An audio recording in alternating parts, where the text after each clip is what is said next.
The Rolex hype models, the Pepsi, Batman, Daytona, Hulk, and Tiffany, they've seen insane appreciation and depreciation over the last 18 months. But is the Pepsi still the undisputable face of Rolex? And if so, why is it? I'm going to share my thoughts on the watch in hand, which is a Rolex GMT Master 2 Pepsi, reference 126710 BLRO. And this is on the Oyster bracelet. This particular watch belongs to Ken's Watches, their watch store in Hong Kong.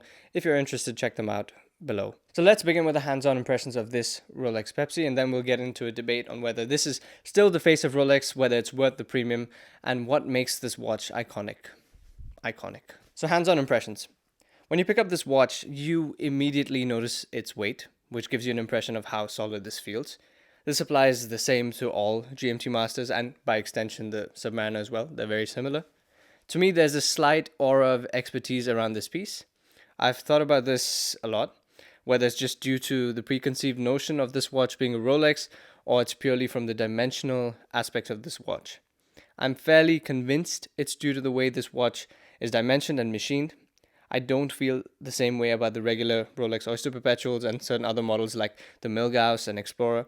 It's just the Submariner, GMT Master design specifications that make this sublime. On the wrist, this watch wears unlike any other watch. I mean, that's said often, but that is the case with the GMT Masters. They're so specifically sat on the wrist and they have such a presence.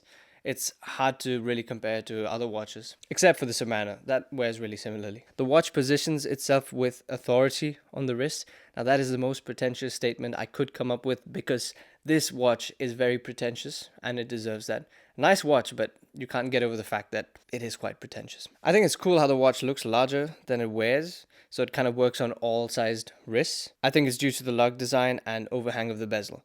There's a lot of debate on which bracelet this watch deserves, the PCL like here or the Jubilee. I'm so conditioned to thinking that the polished center links Oyster bracelet belongs on the Batman because that's how the Batman was launched, and only recently after the launch of the Pepsi on the Jubilee bracelet have we seen the Batman on the Jubilee as well, and I think the Jubilee really works better on the Pepsi. There aren't too many unexplored interesting details when it comes to Rolex watches, so I don't want to cover the dial, case construction, and bracelet. It's been done a countless number of times. Just the subjective stuff for this video. So what makes this thing so coveted? Well, pretty much two thin semicircles that share opposing colors. It should not work aesthetically, but we are conditioned to agree with it and find it cool, and so I find it cool. I believe these colors on this ceramic bezel insert are achieved through some pretty wonderfully developed heat treatment processes over there in neutral Switzerland. So now onto our questions. Is the Pepsi still the face of Rolex? And is it worth the premium? And what makes this watch iconic? The Pepsi to me is top shelf classic Rolex. It's undisputably and unmistakably recognizable because it borrows from that Submariner design. I'm not saying that this watch is designed based on the Submariner, but it shares the same characteristics, and the Submariner is probably the most ubiquitous Rolex watch ever. That blue and red bezel is more unmistakable than even the Batman's black and blue. It really sticks out, but in a luxurious, sort of high-quality craftsmanship sense. It doesn't stick out the same way a Panerai does. I'd argue Panerais are easier to identify, but they're also less virtuous looking. The problem here is, though, that weirdly, you absolutely cannot identify a watch enthusiast based on him wearing a GMT Master on the wrist. There's too many finance bros and too many people that just see this as a symbol of, I don't know, class perhaps, or stature, and they have this watch. So that's a little bit sad, but that is the case. The Rolex Daytona might be the enthusiast's face of Rolex, but to the wider public, this Rolex GMT Master is far more recognizable and far more Rolex than the Daytona. It would actually be between the GMT Master and the Submariner in terms of the most popular Rolex, even though the Datejust is actually the most popular in terms of sales volume. Now, is the watch worth its premium? Well, if you're buying the watch used, then sure. But if you want to buy this piece new in this current market, I'd say no, because once you wear it, you will depreciate the watch. And if that is a concern, then obviously it's not worth the premium. Can you get it at retail? Well, no, not really. That hasn't changed that much. Well, at least not for this model. This is the cream of the crop. Newer dated cards, so newer watches, newer dates stamped on the cards, will always be worth more, and they go for the top dollar. So consider that. If you want to buy this to put it in a safe or something like that, that's pretty pointless. I don't think that would be worth it. Look at the white gold GMT Master with the Pepsi configuration instead. That's a worthwhile consideration. So what makes this watch iconic? Well, the word iconic is synonymous with so many Rolex watches that it's a little fatiguing to hear again and again. But the story behind this watch involves airlines. Pan Am Airlines back in the 1950s.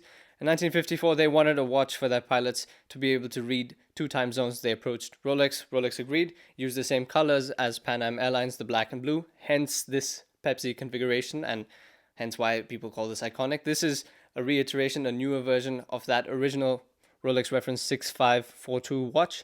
So that's the iconicness and relevance behind that. Now, that's still a story to us nowadays. That was 70 years ago, almost 70 years ago. So I don't think people really relate to that as much. It's just more of a legend that's carried on now, and it's a part of history, and people like to reiterate that again and again, which is absolutely tiring to hear. So this watch is really iconic because people call it iconic, and it looks cool.